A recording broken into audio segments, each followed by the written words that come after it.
أعوذ بك من شر ما صنعت. Bismillahirrahmanirrahim. Assalamualaikum warahmatullahi wabarakatuh. Alhamdulillahirabbil alamin. Wal 'aqibatu lil muttaqin wa la 'udwana illa 'alal zalimin. Asyhadu an la ilaha illallah wahdahu la syarika lah wa asyhadu anna Muhammadan 'abduhu wa rasuluh. Allahumma salli wa sallim wa barik ala sayyidina Muhammad wa ala alihi wa sahbihi ajma'in wa ba'du. Wa qala al-musannifu rahimahullahu ta'ala wa nafa'ana Allahu bihi wa bi'ulumihi fid dharain amin. Telah berkata Imam al-Allamah Syekh Abdul Qadir Al-Jilani, semoga Allah Ta'ala merahmatinya dan kita mendapat manfaat serta barakah ilmunya. Nabi SAW bersabda, siapa yang merendahkan diri kepada orang kaya kerana hendakkan sesuatu yang ada di tangannya, maka hilanglah sepertiga agamanya. Dengar baik-baik wahai orang munafik. Ini bagi siapa yang merendah diri kepada si orang kaya, maka betapa pula bagi orang yang bersolat, berpuasa dan berhaji kerana pameran bagi orang kaya dan yang mencium peha mereka.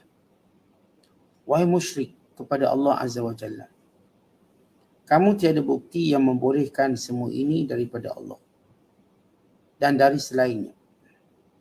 Serahkan diri kamu kepada Allah dan bertaubatlah dengan penuh ikhlas kepada Allah, sehingga keimanan kamu menjadi bersih dan keyakinan kamu terus mengembang, dan hidup pula tauhid kamu sehingga cabang-cabangnya mendaki ke tiang arasnya.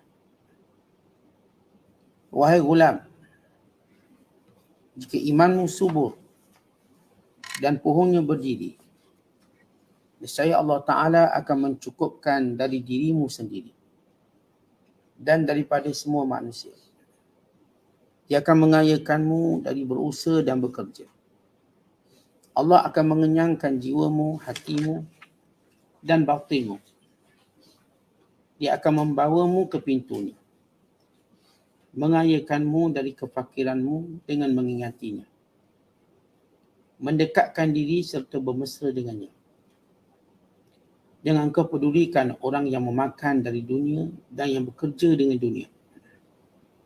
Jangan pedulikan orang yang di tangannya ada dunia, sehingga pandanganmu kepadanya itu sebagai meminta rahmat dan tanggungan serta menjadi semacam kegelapan bagimu. Muslimin dan muslimat yang dirahmati Allah sekalian, Syekh Abdul Qadir memulakan dengan hadis Nabi SAW. Man tara'ra'a li ghaniyyin taliban lima fi yadayhi zahaba sulusa dinihi. Rawahu Tabrani. Sesiapa yang merendahkan diri kepada orang kaya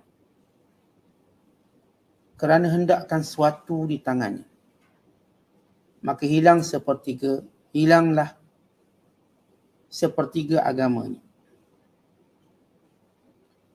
Kalau kita melihat kepada lafaz hadis Nabi SAW, disebut zahaba sulusa dinihi, artinya hilang 2/3 dari agama, bukan sepertiga. 2/3 daripada agamanya. Kerana agama itu ada 3 asasnya, iaitu kita ada akidah, kita ada syariat dan kita ada akhlak. Maka seorang yang dia bermesra dan cinta kepada orang kaya tanpa meletakkan asasnya agama, maka daripada 3 ini 2-nya akan hilang. Mungkin yang hilangnya ialah akhlaknya, mungkin yang hilangnya syariatnya, halal haram, dosa pahala, dan tidak mustahil juga mungkin hilang agama. Kerana kita tahu sendi agama ni 3. Yang kita sebut tadi, akidah kita, syariat dan akhlak. Bila seorang mencintai orang kaya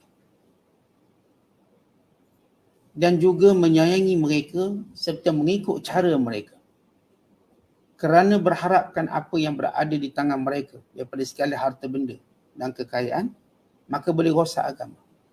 Siapakah orang kaya yang dimaksudkan dalam hadis ini? Kerana asasnya kaya itu tidak tercela, kerana ia rezeki daripada Allah Subhanahu Wa Taala. Sebab itu dalam satu hadis Nabi sallallahu alaihi wasallam bersabda, la ba'sa bil ghina liman ittaqa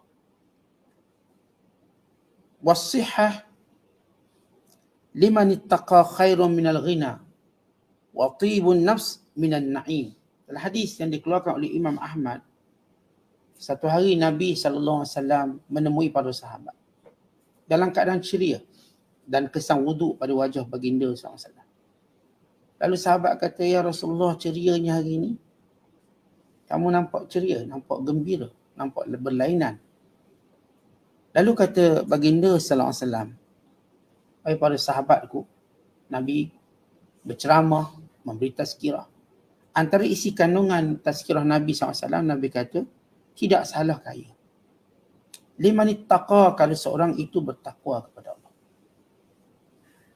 Dan juga kesihatan itu lebih baik kepada orang yang bertakwa pada Allah. Kita tahu bila sakit kita dapat pahala. Sakit Allah angkat darjat, Allah hapuskan dosa. Tapi sihat bagi orang bertakwa lebih baik daripada sakit. Antara sihat dan sakit, dua-dua ni baik. Bila mana kita mensyukuri, bersabar. Namun apa yang lebih baik? Sihat itu lebih baik. Supaya kita tidak menyangka bahawa Islam menggalakkan sakit. Sebab sakit dapat pahala, maka sakitlah kamu. Bukan begitu. Bila dalam keadaan kita terkena penyakit, kita berada dalam kebaikan. Tetapi kalau memilih mana yang satu, kita akan pilih sihat. Kerana itu kata Rasulullah SAW, wasihatu khairun liman ittaqa. Sihat lebih baik bagi orang yang bertakwa pada Allah. Tapi kalau dia ni banyak buat dosa, baik dia sakit. Supaya dia tak buat dosa. Kemudian kata baginda sallallahu alaihi wasallam lagi, wa tibun nafs minan na'im. Ceria itu salah satu nikmat Allah. Tuan, kalau hari ni kita boleh ceria, gembira, ada hari kita akan rasakan kita begitu ceria sekali. Bukan kerana naik pangkat ke, bukan kerana untung besar. Tapi ada hari kita rasa macam begitu, kita katakan bertenaga, begitu baik, kita rasa begitu segar. Maka ini salah satu nikmat Allah. Bukan kalau kita dapat mengekalkan keceriaan kita setiap hari, maka itu jauh lebih baik. Dan kita bersyukur kepada Allah SWT. Sebab kawan-kawan kita atau kita suami isteri, kadang-kadang kita akan tengok wajah yang berlainan. Maksudnya isteri akan tengok suami dia lain, abang nampak hari ni ceria semacam ni. Nampak. Kerana memang dalam keadaan umumnya semua, kalau kita tidak kena musibah, kita akan gembira. Tapi ada hari saya katakan kita akan lebih. Macam selera lah memang. Selama ni selera 2 pinggang, 3 pinggang. Ada hari dia selera dia lain di sini nampak. Walau mungkin dia makan kuantiti sama 2 pinggang je. Tapi cara dia makan tadi kita nampak, macam selera awak ni. Maka ini salah satu nikmat Allah. Supaya kita tahu, semua benda kita dapat nikmat Allah. Jadi bila kita katakan kaya tak salah, di mana takwa? Bagi orang bertakwa. Maka kita nak fahami apakah maksud baginda sallallahu alaihi wasallam itu orang yang nak sangat pada orang kaya. Kaya yang bagaimana yang dilarang dalam agama. Kaya yang macam mana yang kita dihalang untuk mendekati mereka. Apatah lagi mencium peha mereka. Ungkapan mencium peha maksudnya macam kita sebut hari ni menjilat lah. Kita sebut ni orang-orang yang mudahin atau pengampu, tukang kipas dan sebagainya istilah ni. Mudahanah, mengampu-ngampu. Nak sangat kekayaan sehingga kalau sebut je coaching kaya, ramai orang hadir. Semua nak hadir coaching ataupun daurah, kursus untuk mengayakan. Buat kursus solat orang tak nak hadir. Cukuplah saya dah pandai solat Ustaz 20 tahun dah. Tapi kursus kaya hadir lagi, walau dah kaya hadir. Buku-buku tentang kekayaan, dicetak dengan begitu ataupun mendapat sambutan yang hangat. Ini naluri manusia. Antara naluri manusia cintakan harta. Yang membezakan dia dengan binatang. Binatang tak cinta harta. Dan binatang tak ada pensimpan apa-apa. Tapi kita manusia, naluri kita cinta pada harta. Allah Ta'ala sebut dalam Al-Quran. Wa innahu lihubbil khairi la syadid. Sesungguhnya manusia itu cintakan harta itu bersangatan. Dan Allah menyatakan dalam ayat yang lain, bal tuhibbunal mala hubban jamma. Bukan kebanyakan kamu cintakan harta dengan hubban jamma. Cinta yang jamma. Jamma ni maksudnya sungguh-sungguh. Seolah kita rasa kalau tak ada, susah hati kita. Kalau tak ada, jatuh standard kita. Kalau tak ada, tak bahagia kita. Lalu kita cuba memburu kekayaan yang mula bersifat yang kita namakan palsu. Dan ramai orang berlagak untuk kaya dengan kepalsuan ini. Kan itu Islam datang menguruskan manusia bagaimana cara mendapat harta dan menerangkan bagaimana hakikat kekayaan yang sebenar. Supaya semua orang tahu dia berada dalam kekayaan. Satu hari, Nabi SAW bertemu dengan Abu Dzar radhiyallahu ta'ala anhu. Maka baginda sallallahu alaihi wasallam bersoal jawab dengan Abu Dzar. Nabi kata, ya Abu Dzar, atara kasratal mal huwal ghina? Apakah kamu melihat orang yang banyak harta itu kaya? Maka qultu, kata Abu Dzar, na'am, ya. Memanglah orang banyak harta itu kaya. Lalu kata Nabi sallallahu alaihi wasallam, afatara qillatal mal huwal faqr? Dan apakah kamu melihat orang yang kurang harta itu miskin? Maka jawab Abu Dzar, nah, ya. Orang kurang harta itu memang miskin. Maka jawab Nabi SAW, innamal ghina, ghinal qalbi. Wa innamal faqru, wal faqru faqrul qalbi. Sesungguhnya kaya, wahai Abu Dzar, ialah kaya jiwa. Dan fakir sebenar ialah fakir jiwanya, fakir hati. Baginda SAW, supaya kita tahu. Sebab bila semua orang nak kaya, takkan semua orang boleh kaya. Bila takkan semua orang boleh kaya, di situ manusia akan memberontak. Lalu mereka menipu kaya. Pura-pura kaya. Di situ manusia merasakan bahawa Allah tidak adil dengan dia. Kenapa dia miskin, orang tu kaya? Di situ dia akan rasa kecewa dan putus asa. Tetapi Islam berikan kepada kita, Allah berikan kepada kita sesuatu yang adil untuk semua. Allah jadikan hakikat kaya sebenar bila kita kaya jiwa. Yang kita berpuas hati, bersifat qanaah, merasa cukup apa yang ada, merasakan ini yang terbaik untuk kita. Ya, kita tidak menolak kalau datang rezeki lebih banyak, kita tak pernah tolak. Sebagaimana kita tak akan mengeluh, berputus asa kalau Allah uji rezeki kita sedikit. Sebab itu adalah kitaran ujian Allah atas muka bumi ini. Kita tidak mahu berperwatakan macam Allah sebut dalam Quran. Fa'ammal insanu iza mabtalahu rabbuhu fa'akramahu wa na'amah fayaqulu rabbi akraman wa amma iza mabtalahu faqadara alaihi rizqah fayaqulu rabbi ahana. Adapun manusia bila diuji oleh Allah, diberikan harta yang banyak, diberikan kemuliaan, maka dia kata Allah sayang saya. Tapi bila Allah sedikitkan hartanya, uji sekejap, sikit harta, dia kata Allah tak sayang saya. Mikyas, kayuku Allah sayang atau tak sayang kita bukan pada harta, tapi pada kecukupannya. Merasa cukup, itu tanda Allah sayang. Artinya kalau seorang tu harta tak banyak, dia rasa cukup, Alhamdulillah. Itulah tanda Allah sayang. Dan yang kaya juga merasa cukup dengan apa yang dia ada, itu juga tanda Allah sayang. Sebab ternyata orang yang kaya juga tak cukup dengan harta yang dia ada. Dia masih bersaing. Dia masih rasa dengki. Sebab dia tak kaya dengan kaya sebenar. Dan kalaupun dia menjadi orang paling kaya di dunia, Dia masih lagi takut fakir. Maka ini tak kaya sebenarnya. Kerana kaya itu satu jiwa yang selamat. Contoh kita bila berada pada tahap ingin kaya, maksudnya kita nak berada pada jiwa yang selamat. Selamat. Tak bimbang apa-apa, tak takut apa-apa, tak payah fikir esok hari. Even 7 keturunan pun tak payah fikir. Sebab kita kaya. Tapi apakah ini memang benar terhasil dengan harta? Dia tak akan terhasil dengan harta. Yang kaya takut miskin. Takut jatuh, takut bankrupt. Maka dia mencantas pesaing-pesaing. Baik, kita nak tengok apa yang Rasulullah sallallahu alaihi wasallam maksudkan.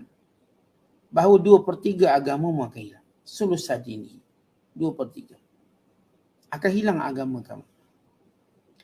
Dan kategori orang-orang kaya ini, yang Allah Ta'ala sebut dalam Quran, sifat-sifat buruk mereka. Alladhi jama'a malan wa'addadah. Yahsabu anna malahu wa akhladah. Kalla la yumbazanna fil hutamah. Itu orang-orang yang senantiasa mengira-ngira hartanya. Yang menghimpunkan dan mengira-ngira hartanya. Dan menyangka hartanya boleh mengekalkannya di dunia ini. Jangan sekali-kali begitu, kamu akan dicampakkan dalam neraka hutamah. Dan ayat yang lain Allah berfirman, Alhaakumut takatsur. Kamu dilalaikan dengan kekayaan kamu, menghimpun kekayaan. Hatta zurtumul maqabir. Sehingga datang kematian kepada kamu. Baik, kita nak ulas ataupun nak fahamkan tentang apa yang dimaksud dalam hadis ini dan apakah yang cuba ingin dijelaskan oleh Syekh Abdul Qadir Jilani. Orang kaya yang bagaimana? Yang pertama ialah orang kaya yang mensyirikkan Allah Subhanahu Wa Taala. Mana-mana orang kaya yang syirikkan Allah, maka jangan kita menyintai mereka. Kerana cinta kepada mereka akan mendorong seorang itu mencintai pegangan mereka. Mencintai kesyirikan mereka. Maka ini asas yang pertama.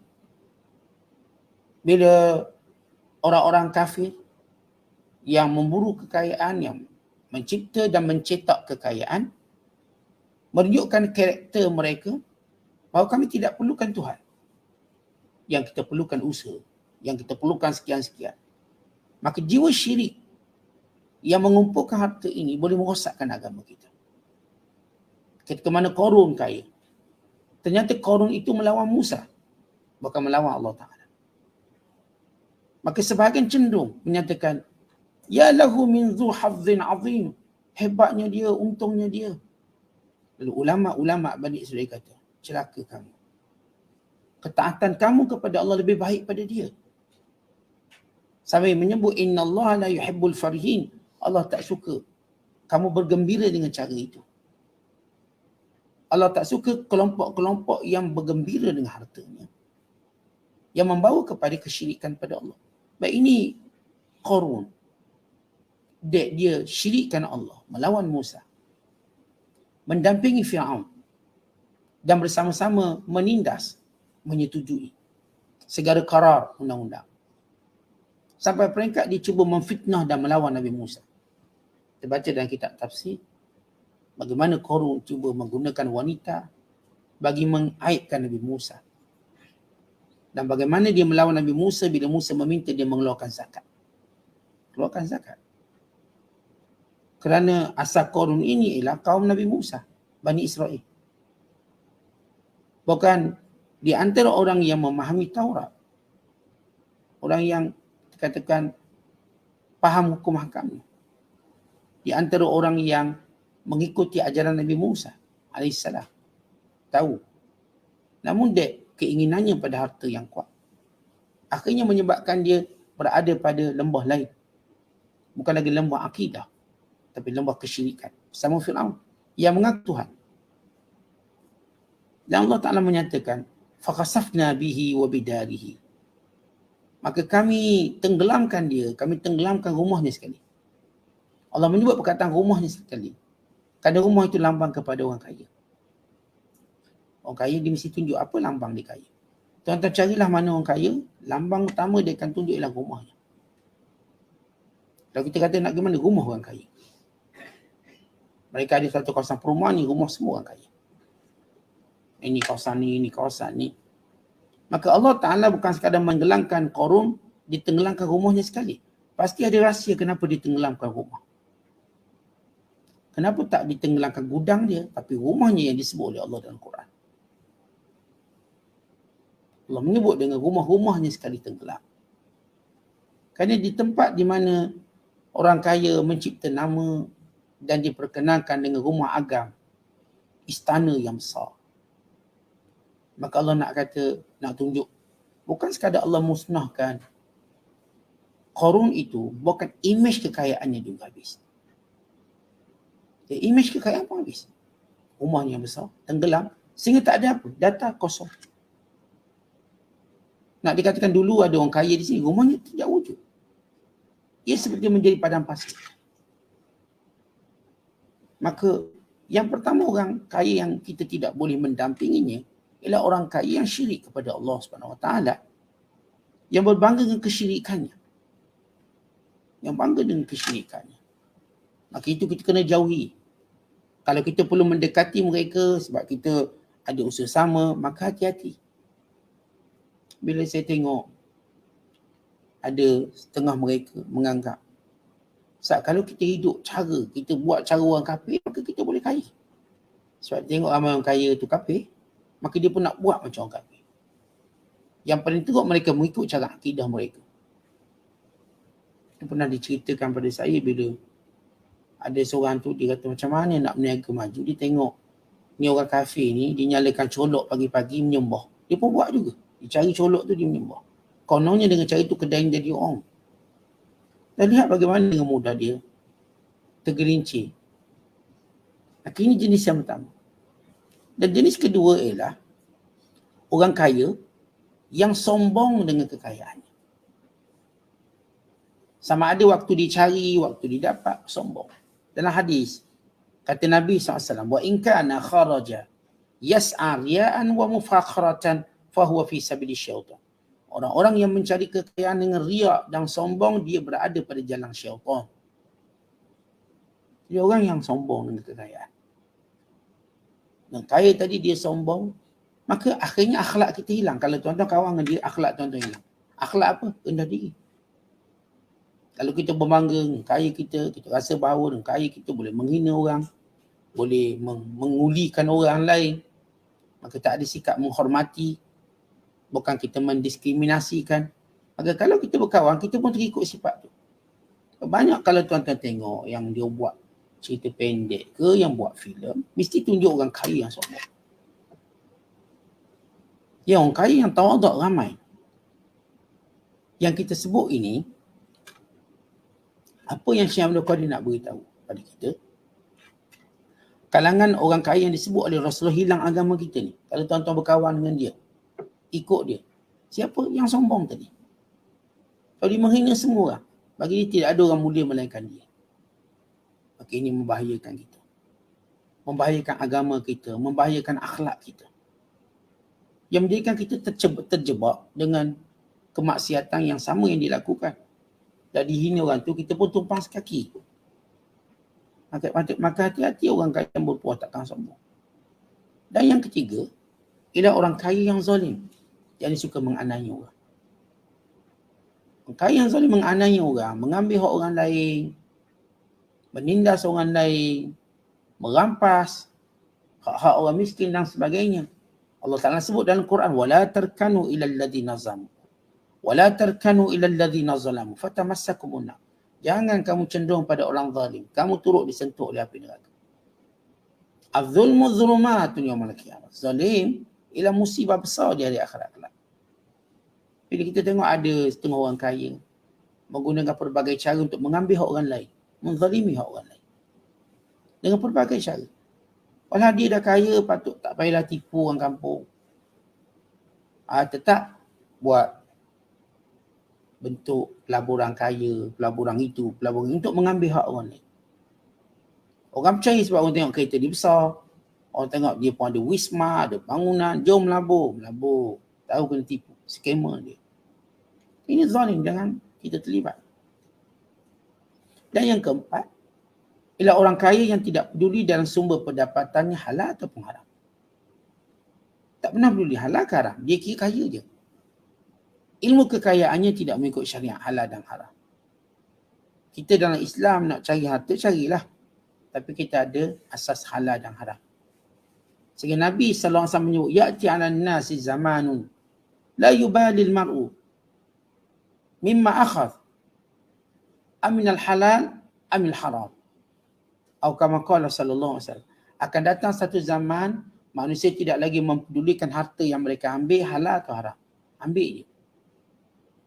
Maka kalau orang kaya yang tak mempedulikan halal dan haram, hati-hati. Dia tunjuk kita ini cara. Padahal pelaburan ini riba, pelaburan ini ada syubhannya, pelaburan ini pelaburan yang haram. Dia pun labur kat syarikat Arab, dia labur syarikat judi, dia labur sekian-sekian dan dia ajak kita sekali nak kaya. Kau melabur sini, ini interestnya tinggi, untungnya banyak. Dia tak tahu halal dan haram. Maka kita juga terjebak. Dan bila kita ada sumber yang haram, maka syaitan pun tak peduli lagi kita sebab apa dia tahu orang ni takkan diterima amalan dia. Maksudnya, bila seorang tadi pendapatannya haram, syaitan kata jangan kacau dia buat ibadat, biarkan dia. Supaya dia menjadi amilatun nasibah yang buat ibadat dan penat. Biar dia penat. Sebab apa? Sebab Allah tak terima. Kita dalam hadis Nabi SAW, bila seorang melakukan perkara yang haram dan memakan yang haram, la yatakabbalullahu minhu 40 yawman. Allah tak terima amalannya 40 hari. 40 hari tak terima. Kalau sumbernya haram, makan yang haram, doanya pun tak mustajab. Ustaz diminta okey dapat je. Macam mana tak mustajab? Bila kita dah sebut istilah mustajab, dia ada nilai di sisi Allah. Doanya tak dinilai. Dihilangkan keberkatan. Diberikan nikmat dalam keadaan dia kekal buat maksiat dan dia tak akan bersyukur dengan nikmat. Maka golongan yang tak peduli halal haram, kita sebut orang-orang yang kafir, orang-orang yang sombong, orang-orang yang zalim, dan orang yang tidak mempedulikan halal haram. Dan yang kelima ialah orang-orang kaya yang tidak mematuhi perintah Allah, tidak beribadat kepada Allah, tidak menyembah Allah. Bahkan dilalaikan daripada mengaci Allah. Dan ini yang Allah sebut dalam Quran.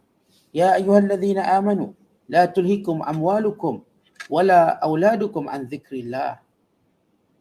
Wahai orang yang beriman, jangan kamu dilalaikan oleh harta benda kamu, anak pinak kamu daripada ingat Allah.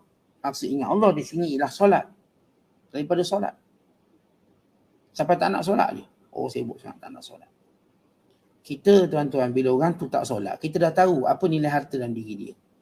Kalau dia solat, kita tahu dia orang yang bertakwa pada Allah.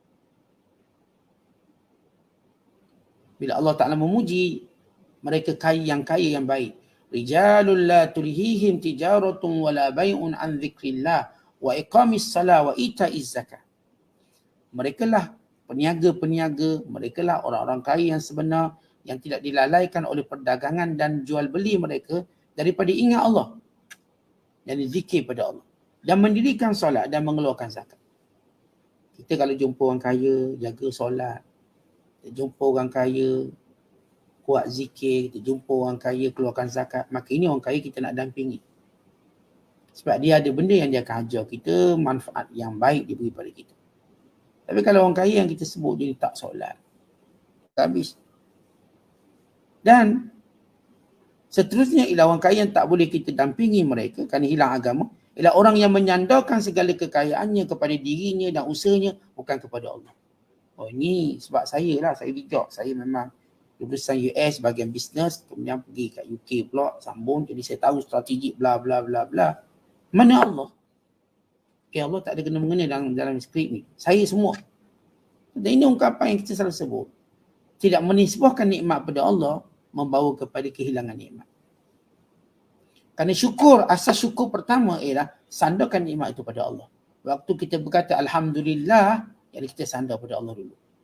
Sebelum kita nak beritahu kita buat tu buat ni, katakan ini daripada Allah. Kullum min indillah. Katakan semua ini daripada Allah. Dan Allah nak bagi kat saya, Alhamdulillah. Tapi bila dia kata ini dari saya, ni titip peluh saya, maka bila di coaching tu dia tak ingatkan kita pada Allah langsung. Kita buat macam ni, kita buat macam ni. Maka orang macam ni, tuan-tuan sekalian, jangan kita hampiri mereka.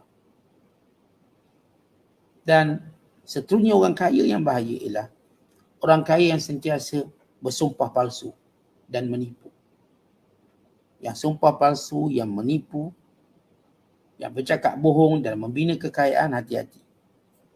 Bila Nabi SAW menyatakan, wahai orang-orang para peniaga, kamu kelak pada hari kiamat akan dibangkitkan menjadi penjahat, penjenayah.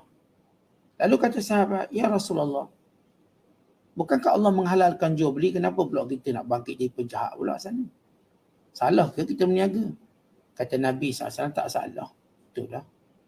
Tetapi kata Rasulullah, walakinnahum, golongan-golongan yang kaya, yang peniaga, yang menjadi penjenayah akhirat kelak ialah walakinnahum yuhaddithuna fayakdzibun.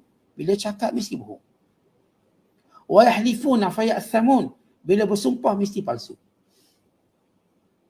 Artinya orang-orang yang kita tengok dalam muamalah dia menipu je kerja dia. Dia cakap tipu tu benda biasa. Bagi dia tipu tu adalah marketing. Dalam dunia bisnes hari ni, tuan-tuan sekalian, saya baca, saya pun dengar juga mereka bercakap tentang ilmu bisnes. Ya, saya kena ikut rapat benda ni kerana persoalan-persoalan hukum hakam yang ada. Di antara perkara yang kita lihat dan kita dengar, mereka menganggap menipu itu ialah marketing strategi dengan menggunakan pelbagai kaedah penipuan. Kaedah penipuan yang disebut dalam istilah ekonomi Islam sebagai tadlis. Tadlis ni nampak macam tak tipu tapi tipu. Nampak macam tak tipu tapi tipu. Kerana dia perlu tarik crowded, tarik ramai orang untuk datang dengan ayat-ayat yang nampak betul tapi tipu. Itu dia kata, oh, stok saya tak ada lagi, atau stok saya baru restock ni, ataupun kita tengah cetak, kita tengah itu, walau dia tak ada pun barang. Tak ada barang pun, dia berkata barangnya laris. Kalau dia cetak buku, dia tulis best seller mula-mula dah. Belum laku. Dia betul buku dia best seller. Maksudnya buku yang laku, keras. Padahal baru cetak dan belum terjual. Begitu dia buat. Dia baru kali pertama makan produk dia dah kurus. Dia kata saya makan produk ni saya kurus. Baru dia testing. Sebab dia dah kuruskan dahulu diri dia, kemudian dia pun cuba marketing atau tunjuk obat ini kononnya menguruskan, walau dia bohong. Ada seorang beritahu saya, bila setengah-setengah mereka, saya tak kata semua, saya menyebut setengah mereka. Dan kita bercakap tentang orang kaya yang dilarang kita mendekati ni, kita bercakap setengah orang kaya. Kita kata tak cakap semua. Dia dah buat pembedahan usus supaya nampak kurus. Dan ternyata dia dah kurus. Kemudian dia mula memakan obat yang dia buat, suplemen yang dia buat untuk beberapa minggu. Kemudian dia mula katakan ini testimoni bahawa saya kurus sebab obat ini. Saya dulu macam ni, sekarang saya macam ni. Walau dia berbohong. Kemudian dia cari pula orang lain. Dan dia minta buat benda yang sama. Dia buat operation pada orang ni, kemudian jadikan ini sebagai satu produk dia. Ini pembohongan yang jelas. Saya tak kata semua suplemen, saya menyebut sebahagian. Bila kita bercakap ni tuan-tuan, kita tak ada nak tuduh orang tu wanita. Hasyalillah, kita tidak menuduh. Sebab tidak sesuai dalam makam kesufian untuk menuduh orang. Tapi ini muhasabah. Dan kita menyebut sebahagian apa yang kita tahu supaya kita berhati-hati. Bukan tujuan untuk mengfitnah, jauh sekali. Waliyazbillahi min zalik. Dan kita bercakap tentang kejujuran kita. Bila benar kita makan satu produk kita buat, memang alhamdulillah, saya Ustaz bila saya makan benda ni, saya nak kongsi kebaikan ini. Maka silakan. Maka ini perkongsian yang baik. Saya yakin orang-orang yang kalau dia jual produk yang baik dan dia pun telah makan, dia pun terbukti, maka dia pun nak beritahu pada orang. Maka ini satu perkongsian yang baik. Mudah-mudahan dia mendapat pahala. Bukan sekali dia mendapat keuntungan pahala, kan dia berkongsi yang baik-baik. Dia nak orang ni bagus ni, makanan otak. Ini makanan untuk otot-otot. Ini makanan untuk sekian-sekian. Ini semua bagus. Dan terbukti alhamdulillah anak saya, bila dia makan nampak sihat. Dia mudah tidur. Dan saya tengok suami saya pun dia makan saat mudah. Dulu payah tidur. Sekarang dia mudah tidur. Dan demikian juga atuk saya. Kita cerita. kita benar-benar melihat kebaikan yang Allah berikan. Tapi kita tak pernah lupa kata, ini yang Allah nak beri pada saya. Ini di antara sifat-sifat orang kaya yang menghilangkan agama. Yang kafir syirik, yang berbangga dengan kesyirikan. Orang kafir, orang-orang yang kita katakan sombong dengan kekayaannya. Orang-orang yang zalim mengambil hak orang lain. Orang-orang yang tidak mempedulikan halal dan haram. Orang-orang yang telah dilalaikan dengan kekayaannya daripada beribadat kepada Allah. Orang-orang yang menisbahkan kejayaannya pada dirinya. Dan orang-orang yang menipu. Bercakap, menipu, bersumpah, menipu. Maka ini orang kaya yang tuan-tuan mesti jauhi. Kalau kita cuba dekat, kita akan ikut cara dia. Akhirnya kita pun menipu juga. Nipu ini bagus ni, produk kuat ingatan. Bagus. Kalau makan tu boleh ingat hafal Quran 30 juzuk. Dia punya cakap tu bagus. Kita pun seronok. Kita kata awak tak makan sekali. Senang biar awak hafal Quran. Biar awak pun boleh 30 juzuk. Saya pun boleh 30 juzuk, kan baik. Kadang-kadang dia mempergunakan sentimen. Dia tengok kita pakai kopiah, dia kata bagus untuk hafal Quran. Dia pula bagus untuk lain. Jadi kita kena hati-hati, ataupun dengan kata lain, bila kita terlibat dalam golongan-golongan seumpama, hati-hati. Kita ada agama yang kita nak jaga, yang kita nak pertahan. Bukan dunia yang kita nak pertahan. Agama itu yang akan menenangkan kita. Sebab itu kata Syekh Abdul Qadir, wahai orang munafik, bagi siapa yang merendahkan diri pada orang kaya, yang ikut mereka, maka apa nilai solat kamu? Apa nilai puasa kamu? Apa nilai haji kamu? Kalau sekiranya apa yang kamu buat, kamu nak seorang kaya memberi reward kepada kamu. Dia baik orang kaya, biar orang kaya boleh bagi banyak benda pada dia. Maka nilai-nilai ibadat semua untuk orang ni, apakah nilai kamu? Kemudian kata Syekh Abdul Qadir, wahai yang musyrik kepada Allah. Kenapa disebut perkataan musyrik? Menyekutukan Allah. Bukan maksud Syekh Abdul Qadir orang ni kafir atau sebagainya, bukan. Perbuatan ini boleh menyebabkan kamu terjebak dalam kesyirikan pada Allah. Kerana kamu melihat yang ni yang berkuasa, yang ni yang menentukan. Sedangkan yang berkuasa yang menentukan itu Allah Ta'ala. Terasa yang kaya ni atau yang ada kuasa ni, dia akan kata apa maka jadi. Kita lupa Allah yang berkuasa. Allah yang menentukan. Maka keyakinan kita kepada makhluk ini boleh membawa kita syirik kepada Allah. Sebab itu kita selalu menyebut biiznillah, dengan izin Allah dan sebagainya. Kemudian kata Syekh Abdul Qadir, taubatlah kamu, serah diri pada Allah dan taubat dengan ikhlas sehingga hati kamu jadi bersih. Bila hati bersih maka datang keyakinan. Tetapi bila datang keyakinan, maka datanglah tauhid yang sebenar, pergantungan kita pada Allah. Masa itu kita akan mencari redha Allah, kita tak nak lagi redha manusia. Kita tak kisah kalau orang tak suka, itu hal mereka. Kita mula mencari redha Allah walaupun pada perkara yang manusia tak suka. Dan ini yang diajar kepada kita. Bila Sayyidina Ali radhiyallahu ta'ala anhu berkata, ridha an-nas ghayatun la tudrak. Fataharra al-khaira bijuhdika wa la tubali bisakhatin man yurdihi al-batil. Redha pada manusia ini kita tak akan perolehi. Macam mana pun kita cuba. Maka carilah kebaikan dengan usaha kita. Dan jangan peduli orang-orang yang cuba menjadikan kita redha dengan perkara batil. Kita tak nak terlibat dengan benda batil. Kalau dia cuba kata, awak tahu tak, dengan buat macam ni kita boleh kaya. Dia cuba redakan kita dengan perkara batil. Kita kata tidak. Ni kalau awak tipu sikit, awak akan kaya. Tidak, saya tak nak tipu. Awak buat macam, dia mengajar kita semua pada perkara yang menyanggah agama. Kita kata tidak. Kalau kamu cuma redakan saya pada perkara yang batil, maka saya tak akan ambil. Saya tetap akan berusaha dengan cara yang halal yang Allah suruh. Dan itu benar apa yang disebut oleh baginda sallallahu alaihi wasallam. Man iltamasa ridallah bi sakhatin nas kafahu Allahu mu'natan nas. Wa man iltamasa ridan nas bi sakhatillah wakalahu Allahu ila nas.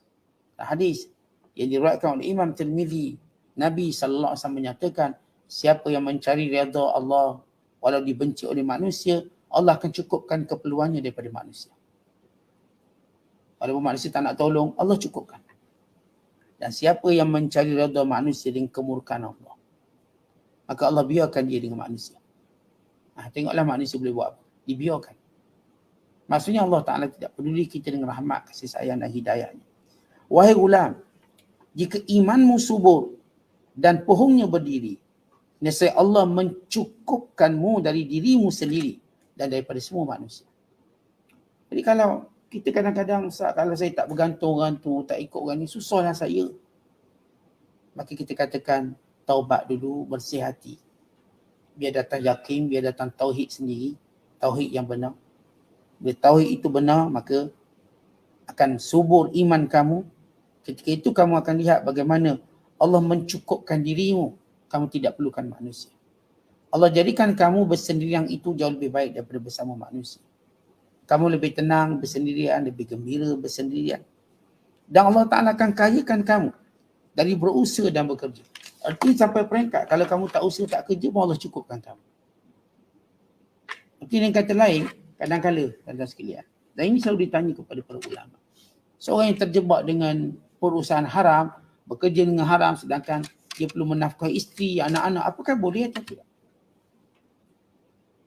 Dia terlibat dengan benda. Saya Ustaz terpaksa bawa lori kasbet, bawa lori arak, bawa terlibat dengan bank riba. Saya ada anak dan isteri. Dan semua orang tahu memang pendapatan penting dalam menyara keluarga. Kita bercakap pada dua kelompok manusia. Satu kelompok yang Masya Allah imannya bagus. Kita katakan kepada mereka berhenti. Dan rezeki Allah tu luas.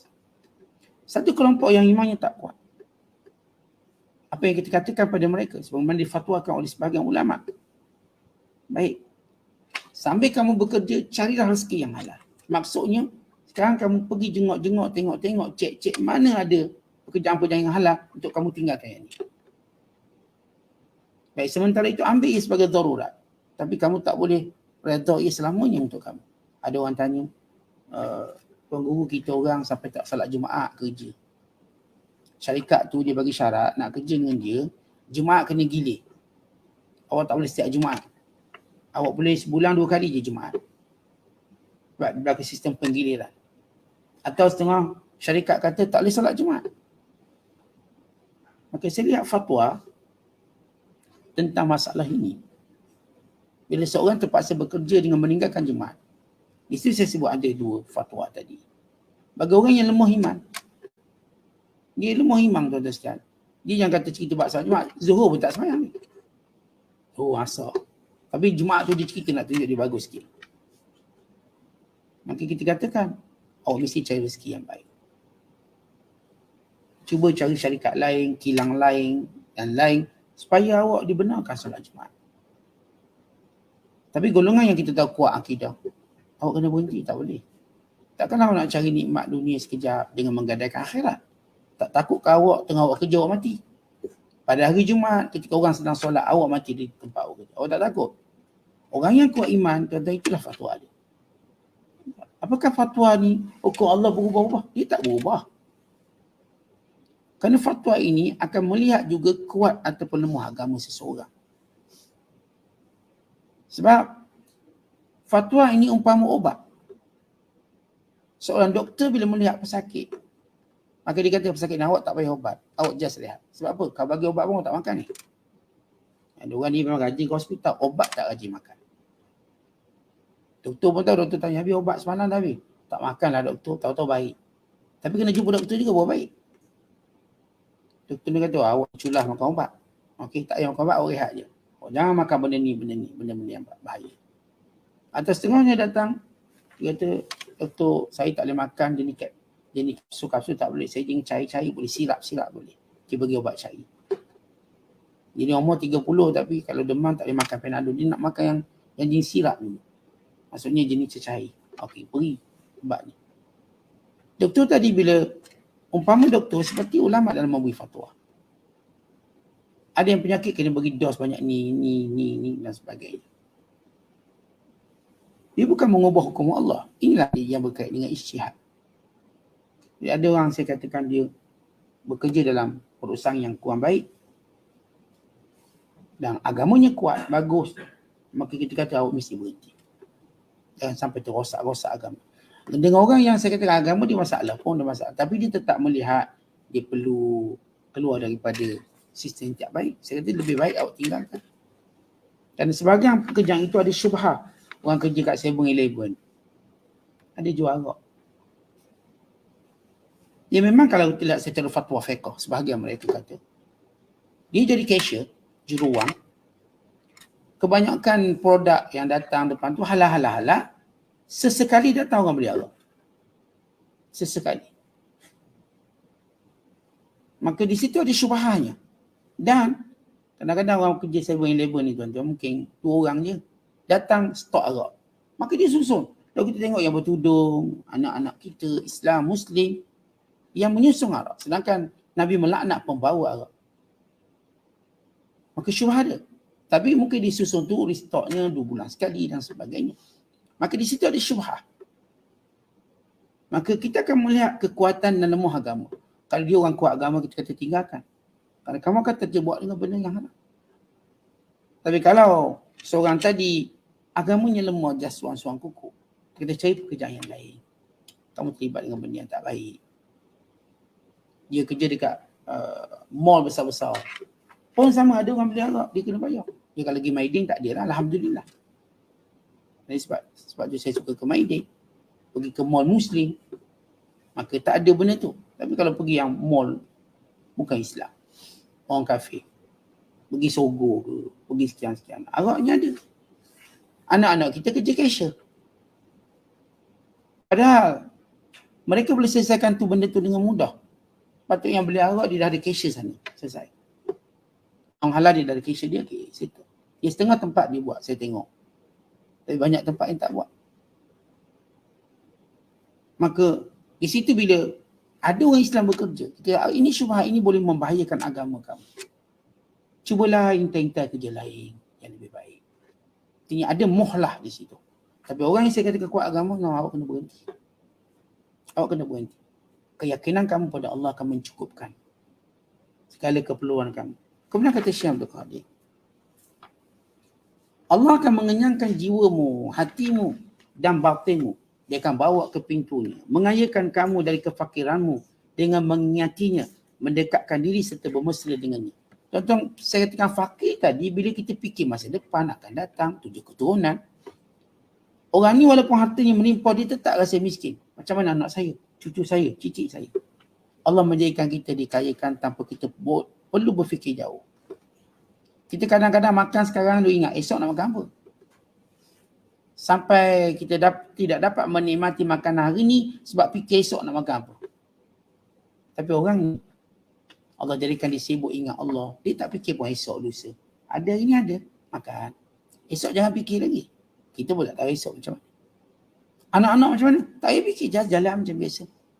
Kalau ada orang tuan-tuan, dia dah fikir anak, dia dah beli rumah siap-siap untuk anak dia, dah masuk akaun bank, dah masuk pelaburan itu, akan datang saat saya bimbang anak saya. Dia setengah mereka. Tapi kalau kita nak berfikir macam tu, kita akan jadi susah hati. Maka kita tahu setiap orang ada rezeki. Setiap orang ada bahagian. Maka Allah akan cukup. Di situlah jiwa kaya sebenar. Sebab itu sebahagian besar orang kafir nampak kaya, jiwanya miskin. Sebab dia tahu takut apa yang berlaku akan datang. Sebab itu dia tak nak anak ramai. Tak dia anak ramai, tak cukup ni. Ini yuran college tinggi, universiti tinggi. Kita orang Islam tak takut anak ramai. Kalau Allah beri kita seronok, kita suka. Apatah lagi Nabi SAW menyatakan, fa inni mubahim bikumul umam. Aku suka umatku yang ramai. Kita nak ramai. Tapi boleh sikit, alhamdulillah lah. Tapi nak ramai. Tapi mereka orang kafir kalau boleh beranak pun tak nak. Mereka senang kalau kahwin tanpa anak. Walau mereka kaya, kerana mereka bimbangkan macam mana anak dia, rezeki dan sebagainya. Mereka fikir terlalu jauh kerana Allah tak beri pada mereka akidah. Akidah. Sebab tu mereka bercakap dalam, saya tengok salah satu resolusi persidangan penduduk sedunia. Kenapa? Dan ini terpengaruh beberapa NGO liberal terpengaruh dengan idea ini. Mereka kata tidak sesuai anak ramai kerana gejala sosial yang teruk, akhlak yang buruk, nanti anak-anak terdedah. Kita perlukan kualiti bukan kuantiti. Lalu mereka gunakan slogan tadi, kualiti bukan kuantiti, kualiti bukan kuantiti. Kita katakan mana kita tahu kualiti tak kualiti anak-anak kita. Daripada 10 anak kita, kita tak tahu mana satu kualiti. Walaupun kita didik dengan didikan yang sama. Kadang-kadang kita tengok anak ni macam, masalah ni, ialah periksa tak bijak, belajar tak bagus. Tapi dalam hal lain dia bagus pula. Dia boleh jaga kita waktu tua, dia boleh tolong uruskan benda-benda yang mungkin adik-adik lain tak boleh. Ni, kunci kereta jatuh lubang tandas, orang lain semua tak nak ambil, beli. Dia boleh, dia menyelam sekali. Bukan pakai ambil tangan, turun menyelam. Aneh, saya tengok bila orang bersih tangki septik, tangki najis. Dia pun tengok, dia boleh menyelam. Nak ambil benda-benda yang menyebabkan tandas tersumbat. Aneh boleh menyelam. Itu kalau bagi kat kita tak nak nyelam. Dia boleh menyelam dalam lautan najis. Bermanfaat sebab tujuannya untuk nak mengelakkan sumbat. Seduk pun tak dia apa. Masya Allah. Dia boleh tahan nafas. Dia okey. Tenang, gembira, ketawa je dia. Artinya kita tak nampak macam mana nilai seseorang. Kita pun tak tahu. Anak-anak kita tuan-tuan, jangan ukur dia dengan peperiksaan. Jangan ukur dia dengan sekolah asrama penuh ke asrama tak penuh. Itu bukan nilai dia. Terus didik dia. Jangan kita terpengaruh slogan nanti pendidikan masalah pengaruh. Kita tak payah beranak ramai. Tentang pengaruh ataupun tidak itu hal lain. Kadang-kadang anda didik elok pun terpengaruh juga. Serahkan urusan itu pada Allah. Kita buat apa yang kita mampu buat. Oh nanti masalah rezeki itu. Jangan bimbang. Terus. Awak pun rumah kecil macam mana, nak anak ramai macam mana, nak balik. Setiap orang telah ditentukan rezeki. Lepas tu umat Islam, umat yang paling ditakuti oleh orang kafir kerana mereka terus konsisten beranak. Sehingga di India nak keluar satu undang-undang, keluarga Islam cuma dibenarkan satu anak. Mereka cukup bimbang. Kan orang Islam di India walaupun dalam keadaan ekonomi naik, tetap beranak.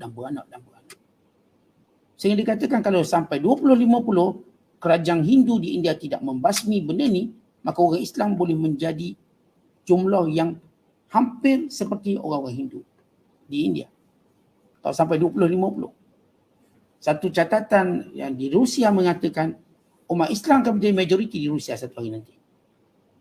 Kerana sikap orang Islam, beranak-beranak kita yakin rezeki Allah. Lihat bagaimana ketenangan. Itu di Palestin susah macam mana beranak ya. Orang Palestin di Gaza beranak. Kadang-kadang rumah dia, bilik pun tak ada 10 orang dia. Tak beranak macam biasa. Itu yang menjadikan tentang sistem demokrasi atas nama seorang majoriti ini akan makan tuan. Kerana umat Islam mula ramai. Dan negara kafir mula takut untuk anak ramai. Mereka cerita ekonomi akan datang, masalah pendidikan akan datang, masalah-masalah. Kerana mereka tak ada Tuhan untuk berfikir. Ya umat Islam diberikan keyakinan akidah ini. Sebab itu jangan pedulikan orang yang memakan dari dunia dan yang bekerja dengan dunia. Jangan pedulikan orang yang di tangannya ada dunia. Sehingga pandanganmu kepadanya sebagai peminta rahmat dan tanggungan serta menjadi semacam kegelapan bagimu. Hidup kita bergantung pada Allah. Dalam doa kita sebut hasbi Allah wa ni'mal wakil. Dalam doa kita bismillahi tawakkaltu 'ala Allah. Dan perintah Allah kepada kita wa 'ala Allah falyatawakkalul mu'minun. Pada Allah kita berserah, pada Allah kita bertawakal. Maka apa pun yang kita lalui dalam menjaga agama kita, semuanya kita serah kepada Allah Ta'ala. Maka tiada mudarat kita pada dunia yang ada di tangan orang lain yang sementara. Dan dunia itu tetap menjadi milik orang beriman. Dunia itu tetap menjadi milik orang beriman yang mengikut syariat. Sebab itu Allah Ta'ala tunjuk keberkatan rezeki. Jadi jangan duduk, jangan bersama dengan orang-orang yang mungkin kalau kita bersama dengan dia, agama kita hilang. Waktu kita nak kaya macam dia, satu persatu agama kita hilang. Sehingga 2/3 hilang, kalaupun tidak semua hilang. Wallahu a'lam. Assalamualaikum.